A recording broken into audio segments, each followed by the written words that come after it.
Procore, Buildertrend, or Aconex, which is honestly better? Now, it depends on what you need. For Procore, what are its strengths? It has comprehensive construction project management. It has excellent document control and reporting, strong integration with other software like QuickBooks, Sage, and AutoCAD. It has a user-friendly mobile app as well. The weaknesses is that it's expensive, it has a steep learning curve, and then limited offline access. So what is it best for? It's best for large general contractors and enterprise-level construction firms that need a robust, all-in-one platform. What about Buildertrend?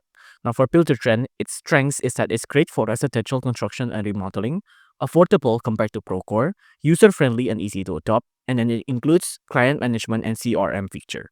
The weaknesses is that it lacks deep document control features, not as scalable for large commercial products, and then some user report issues with financial tracking. Now, it's best for small to mid-sized home builder, remodeler, and specialty contractors.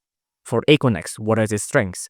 It has strong document control and compliance feature. It has cloud-based collaboration for large teams, well suited for large infrastructure and government projects, and it has an excellent audit trail and version control. The weaknesses is that its UI is not very user-friendly, it can be slow with large data sets, and is expensive for small teams. It's best for large-scale commercial, government, or infrastructure project that requires strict documentation control. So, which one is better? Go with Procore if you need all-in-one solution for commercial construction.